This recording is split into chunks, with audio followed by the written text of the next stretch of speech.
Hi there, I'm, Coral. Just your average mom fish trying to keep her family safe in this big blue ocean. You see, our reef used to be so peaceful. Colorful corals, playful clownfish, even a grumpy old seahorse named Mr. Squiggles. But lately things have been different. Scary, even. Every day was the same. Don't go too far, I'd say. Watch out for predators, I'd warn. Mom, you worry too much. But I couldn't help it. The ocean can be a dangerous place for a small fish like me.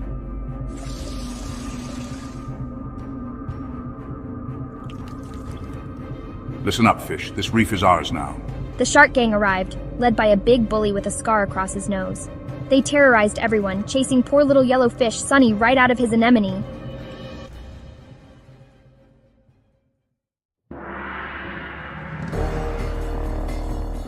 I was so scared I barely left our cave, but we needed food.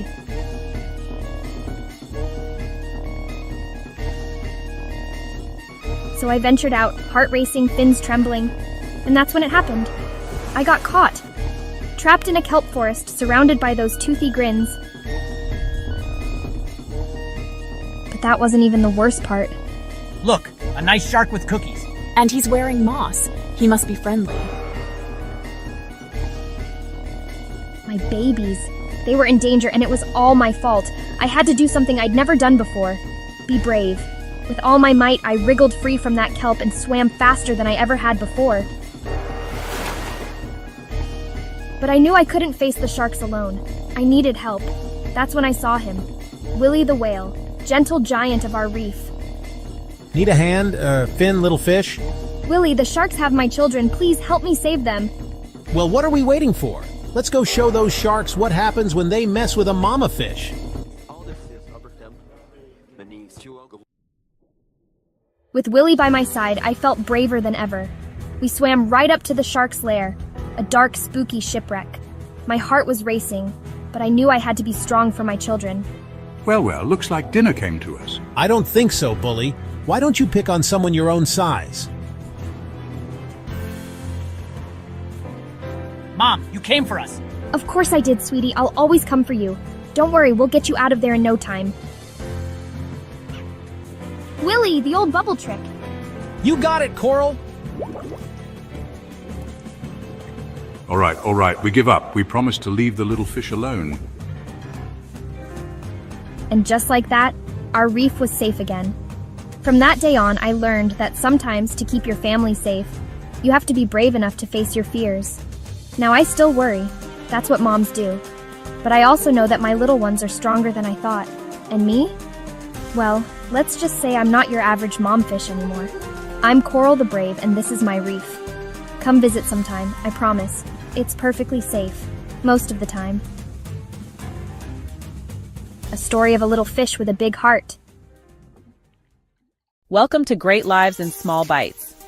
Today, let me tell you about the Great Living Room Castle of Wonders. It all started with a single cardboard box. Oliver asked, his big brown eyes shining with excitement. Daddy, can we build a castle? Yeah, a super-duper big one, Oliver's sister Lily added, waving a sparkly hairbrush as if it were a scepter. Daddy, being an expert in both fort building and making messes, stroked his chin, contemplating Mommy's disapproval. A castle, you say? I think we can build a castle. Let's build the greatest castle this house has ever seen. And so, the construction began. First came the walls, which consisted of stacked pillows from the couch, a blanket draped over chairs, and an upside-down laundry basket as a watchtower. We need a drawbridge, Oliver declared. Daddy nodded solemnly and fastened a shoelace to a flattened cereal box. Behold, the grandest drawbridge in the kingdom. With a tug, it flopped open dramatically. Lily clapped her hands. It needs a throne. Daddy rummaged through the closet and triumphantly presented the toilet plunger. Ew, Daddy, Lily squealed, backing away. Fine, how about this? He placed a giant teddy bear on a stack of books, fashioning a plush throne. Next, they needed a moat. Oliver ran off and returned with a string of blue Christmas lights. This can be the water. Brilliant, Daddy exclaimed, wrapping the glowing moat around their fortress. But no castle is complete without magic. I'll be the wizard. Oliver grabbed a wooden spoon. With my mighty power, I summon a dragon. Roar! Lily flopped onto the couch, flapping her arms. I'm the dragon. Oh no, Daddy gasped, grabbing a broom as his sword. Protect the castle! The battle was fierce. Oliver throwing imaginary fireballs, Lily roared dramatically, and Daddy valiantly fought with the broom, only to accidentally knock over the cereal box drawbridge. Retreat! Daddy yelled, diving into the pillow fortress. The dragon pounced, giggling wildly. Just then, the front door creaked open. Mom stood there, eyes scanning the living room kingdom. Pillows scattered, blankets draped, Christmas lights flickering, and Daddy tangled in shoelaces. I don't want to know, she sighed. Welcome, fair queen, Daddy declared, sitting on the teddy bear throne. Lily and Oliver cheered. Long live the queen! Mom shook her head with a smirk. Okay, but if I'm a queen, you all are my loyal subjects. Mom bows and says, Your Majesties. And with that, the great living room castle of wonders was forever remembered as the greatest and messiest fortress ever built.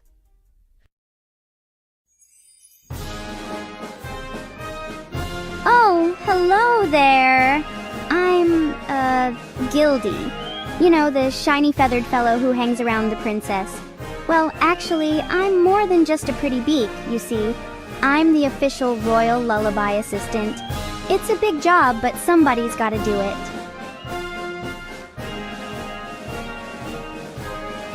Every night, Princess Rosalind and I have this little routine. She claps her hands, I land on her finger, and then... La la la. Oh, sorry, that's not my job. I'm just the narrator. The princess is the one with the golden pipes. When she sings, her hair shines like the sun. It's so bright I have to wear little bird sunglasses.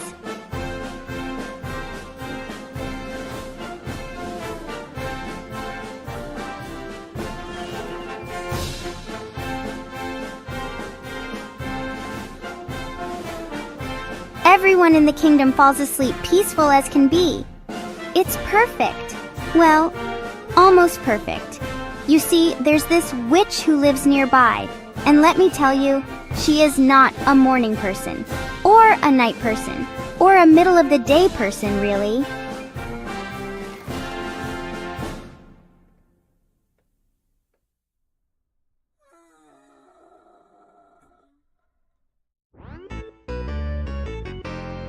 Enough with that infernal lullaby.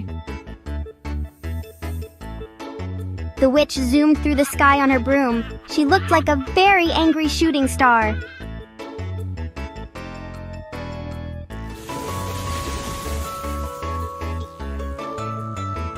And just like that, faster than you can say bibbidi-bobbidi-boo, the witch cursed all the roses in the kingdom. The beautiful red roses turned black as night. It was like someone had spilled ink all over a Valentine's Day card. Suddenly, everyone's dreams turned into nightmares. It was like the whole kingdom had eaten spicy food before bed.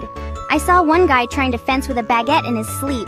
Talk about a breadful situation. He was slicing through the air like a master swordsman, but all he was cutting was carbs.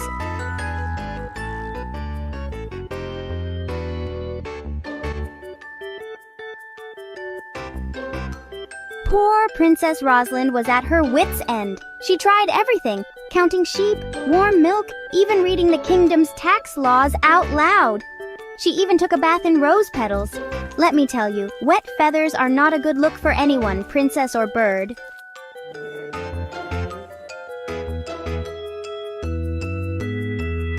But then, who should appear but the princess's childhood friend, Prince Charming? No, really that's his name. His parents weren't very creative. But boy, did he know how to make an entrance. Princess Rosalind! I came as soon as I heard about the curse. Oh, Charles, I mean Charming, I'm so glad you're here.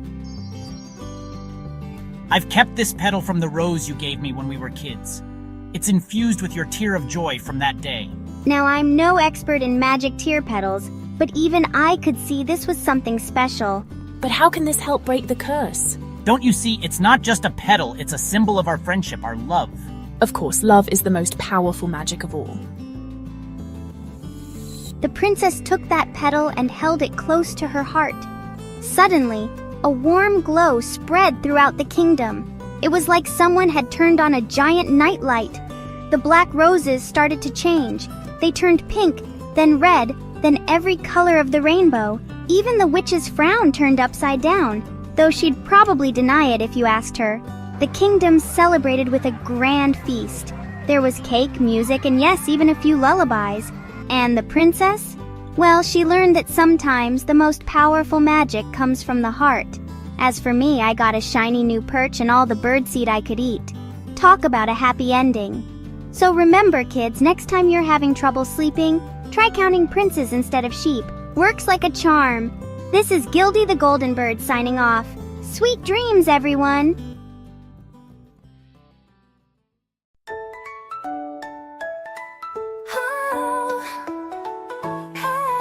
Seven little rhymes, come sing along, counting and dancing all day long. Stars, ducks, kittens, puppies too, monkeys, frogs, and trucks, woohoo! Jump, hop, twinkle, play, let's have fun along the way. Seven little rhymes so bright and new, sing them loud, just me and you. One little star shining so bright, up in the sky all through the night. Twinkle, twinkle, far away, shining brightly all the day. Two little ducks went out one day, over the hills and far away. Mother duck said quack, quack, quack, quack. Suddenly she looked and they all came back. Three little kittens out in the snow, lost their mittens, oh no, no. Digging in the snow, their paws so cold, they ran to the house to flee Mama's scold. Four little puppies so fluffy and sweet, running around with tiny feet. They wag their tails and bark all day. Happy little puppies, they love to play. Five little monkeys playing in the sun, jumping on the bed, having lots of fun. One fell off and bumped his knee. He jumped back up, happy as can be. Six little frogs sitting on a log, croak, croak, croak, they sing to the fog. Hop, hop, hop, they leap around, splish, splash, jumping to the ground. Seven little trucks working all day, digging in the mines and humming away. With buckets swinging, they hum a tune, under the bright light of the golden moon. Seven little rhymes, come sing along, counting and dancing all day long. Stars, ducks, kittens, puppies too, monkeys, frogs, and trucks, woohoo! Late one night beneath the moon, a stack of pancakes vanished soon. The butter was gone, the syrup was too. Who swiped the snacks? I've got no clue. Forks were scattered, plates were bare, sticky syrup dripped from the chair. I swear they were here, cried Benny the bear. But now there's nothing, just crumbs in the air. Detective Fox came strolling in with a notepad, a smirk, and a confident grin. Who was awake? Who heard a sound? I swear I was sleeping. Benny frowned. Then Rabbit hopped in looking kinda slick with syrup on her paws and looking real quick. Fox narrowed his eyes. Care to explain? Rabbit shrugged. Must have been the rain? Fox sniffed the air, then turned to the chair. Sticky paws and syrupy hair. Looks like we've got ourselves a clue. Rabbit, this pancake mess points to you. Rabbit sighed. Okay, it's fair, but those pancakes smelled too good to spare. Fox laughed. Well, next time, let us all share, or the pancakes might vanish into thin air. There was a girl who swallowed a pea.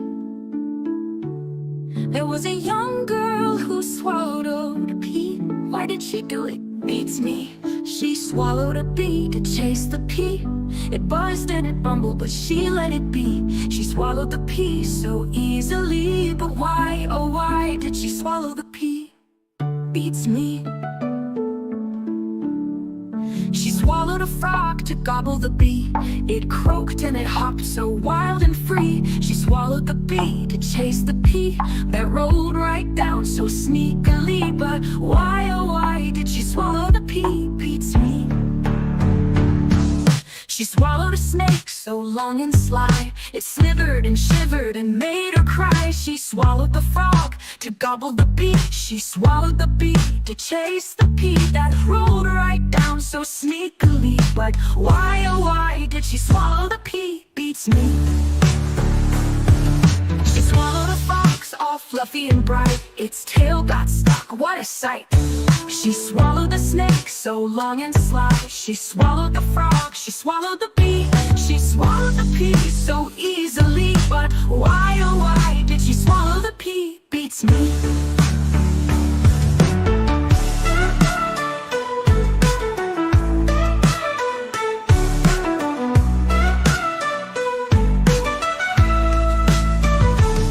She swallowed a bear, all big and brown. It rumbled and tumbled and sat right down. She swallowed the fox, she swallowed the snake. She swallowed the frog, she swallowed the bee. She swallowed the pea so easily. But why, oh why did she swallow the pea? Beats me. She swallowed the moon, oh what a sight. And suddenly everything turned bright. With a hiccup, a burp, and a bang, out popped the stars with a dazzling clang. So next time you eat, take it slow, or who knows what else might start to grow.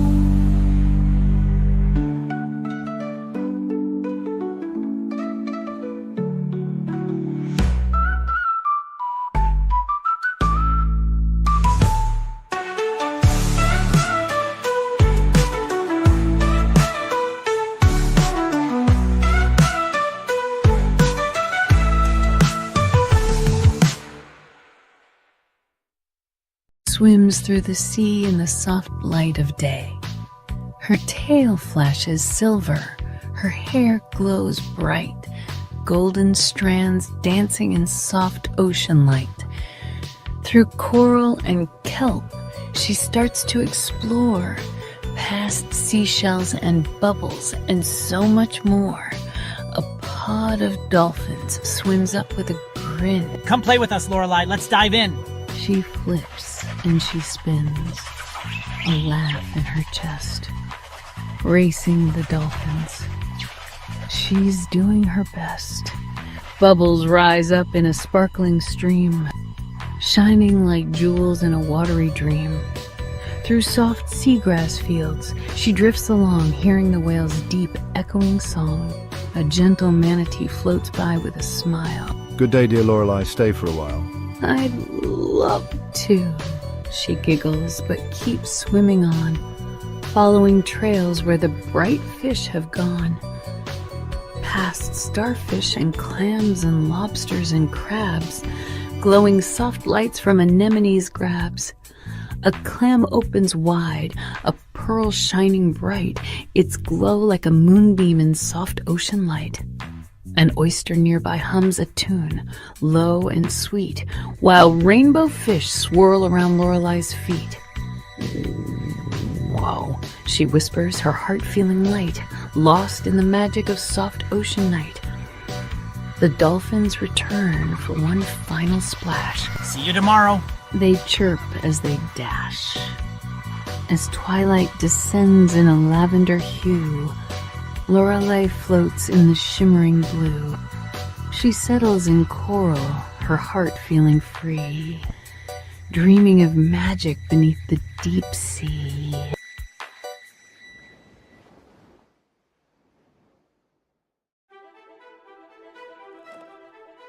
Lou the toad was cooler than cool.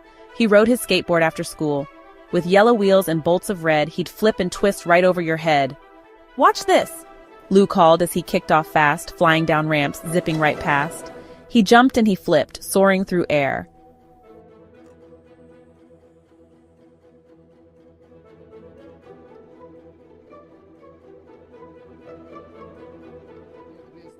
Until he crashed in a pink fluffy chair. "Oof!" Lou groaned, rubbing his head, and out popped a rabbit with shades of red. "Hey, that's my seat!" Lou stumbled up, back on his feet. "Sorry," Lou croaked, feeling the sting. "That was some swing. Nice trick, though. Want to try it again? Just tell me when."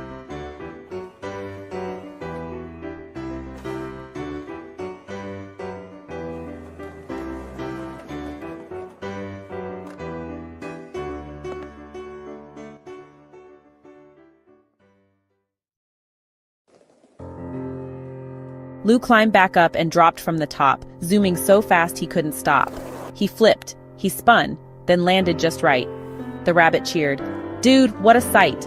I guess it's all about sticking the spin. Let's try it once more. Get ready, I'm aiming to soar.